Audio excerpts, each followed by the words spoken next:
it's a Native American game that multiple names. So it's been called the Creator's Game, the Medicine Game.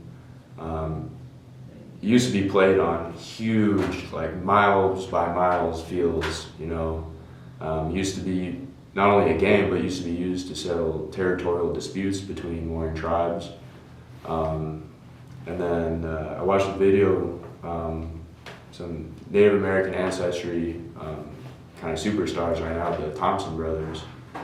They had a very interesting video about how they're talking about what lacrosse means to them in their lifestyle. One of the things that I thought was really cool is they were talking about how at the beginning of each year they start with the medicine game, right, to clear your heads and get ready for the new year. And I mean, for me, it's pretty similar to that, go to class all day, doing homework, looking at numbers, doing equations, reading a bunch of books, but that takes a toll on you, right? I mean, sure, it's stuff that's interesting to me, but it doesn't drive me like other things do. And then, a couple of hours passes throughout the day, and then finally practice time comes around. And when you're on that field, like I've told other people, like I feel like I can fly. Kind of just that, I know what the other guy's going to do on the field. And because we practice so much and we just know each other personally, I feel like there's just different aspects. Like, I kind of know what you're going to do without you telling me. Even like, without like not practicing that much, just kind of just knowing that other person, like, okay, like we got this. And even when we're down, X amount, we still work really hard. So honestly, for me, when I'm on the field, it's really just that concept of flow, where you're just lost in the moment, because as soon as that whistle blows, You just have one thing to do. You don't have to worry about what happens after the game, what happened before the game. It's just in this moment right now. You have to get that goal, right? You have to win this game. Like, are you going to do it? How are you going to do it? We're a group of dogs. Like, really, we fight for everything. We're not supposed to win a lot of these games that we schedule for ourselves, but most of these games are really close anyway. And if one or two things go our way in these games, we're actually upsetting a lot of these teams. So, that's really nice. That was another high point, was just how damn hard we fought last year. Yeah, the stick of truth. So this was a new concept to me. Like I've seen similar things. I mean, a lot of teams have their own kind of, I don't want to say a relic, but a physical object that has significant meaning to the team. So this stick is our coach's father's stick that I believe he used when he played at Yale, I believe it was. So it's it's been used.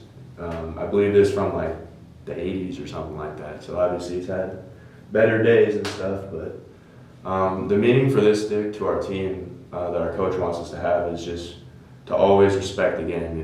It's something that, it's been around for hundreds of years. It's been around before us. It'll be around long after we're gone, right? So the game in itself, outside of its historical meaning with, the Native American culture, just as like what the game does for people, right? So it helps rally people around each other, it creates families, it creates communities, creates friendships, and then, I mean, I don't want to say it personally, but sometimes, you get irked the wrong way with some people you play against, but at the end of the day, you're all playing lacrosse and it's a great game, but you just gotta respect the game, you gotta respect who came before you, who paved the way, and looking at older sticks like this, I mean, compared to what we use today, I wouldn't have a chance at all to, if I used a stick like this in a game, like I'd be a fish out of water, It's just so different, but looking at it from a historical context, you're looking at it and you're like, wow, this is the game that I love today used to look like this. I think with lacrosse, you get like a brotherhood that you don't get with other sports. It's a really close-knit group of guys always. That's how it was in high school. That's how I was hoping it was going to be here, and then it panned out. It turned out it was even better than high school. But yeah, I think that just kind of that close group of guys, that sort of family that you earn when you play lacrosse is really kind of the biggest thing it brings to the table.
I really want to really have a lot of fun out there, but in terms of like by leading by example, right? So I want people who, if they're on the field or on the sidelines or something, if they're watching a play, and if I get a goal, like I want to celebrate, like obviously because I got a goal, but like with my teammates, I want them to be a part of, all the ups and downs, right? Not just the downs if we lose a game or something like that, but celebrate all the on-field moments as well.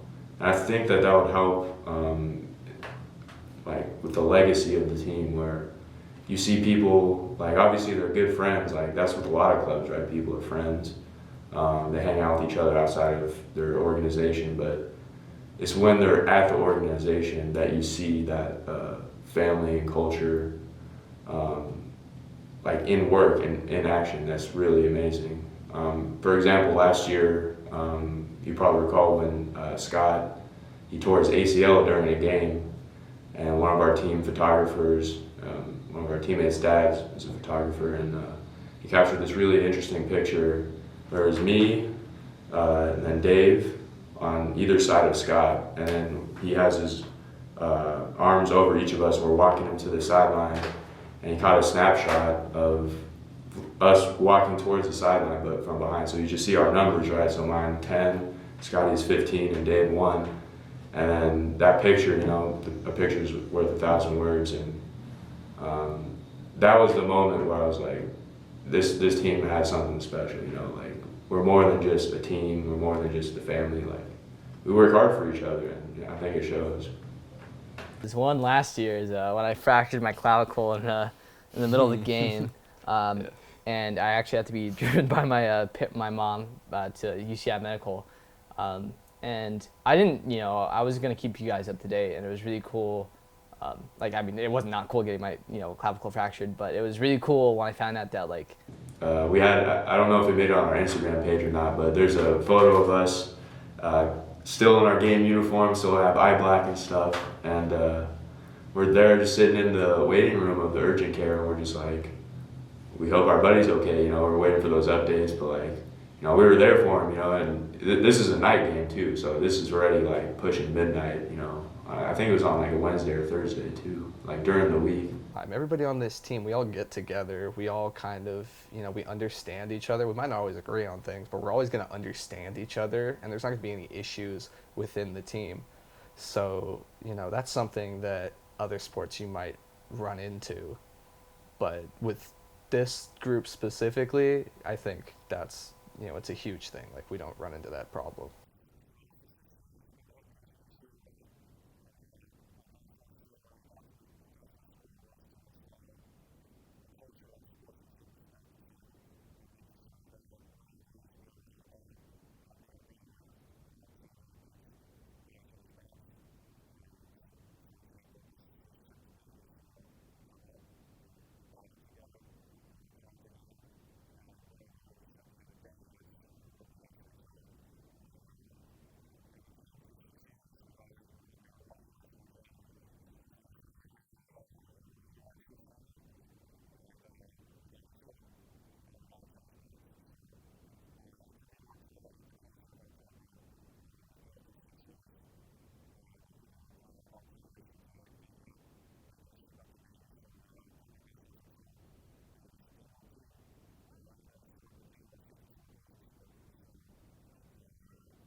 In terms of the UCI lacrosse team, though, I mean, showing up here last year, I didn't really know anyone, didn't know what to expect, how the season would pan out, who would be playing, and all that stuff.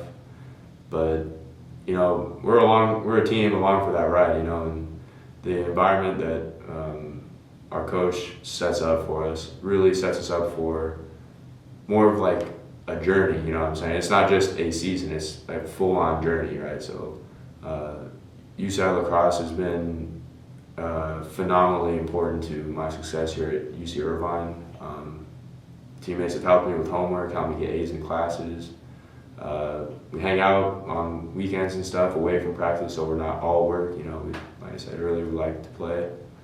But yeah, as a transfer student coming to UC Irvine, like the lacrosse team was the exact prescription I needed to succeed here, and I'm just very fortunate and happy that I've been able to be a part of it, and I really hope to see it grow over the years and continue, because the culture that's there is something very special.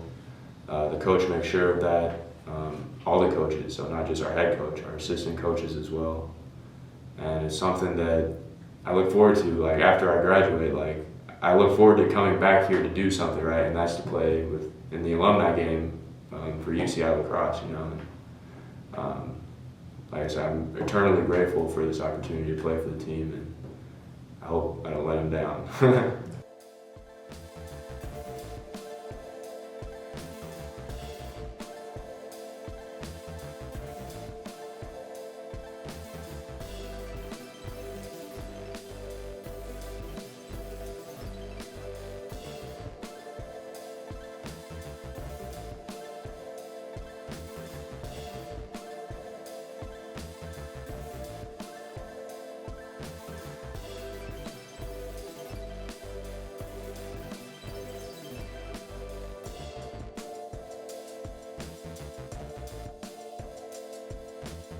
You know, like you're saying, to hype people up, you gotta like instill some energy in there. So like you boost your vocals, right? And then instead of like eaters on three, eaters on me, 1, 2, 3, you go eaters on three, eaters on me, 1, 2, 3.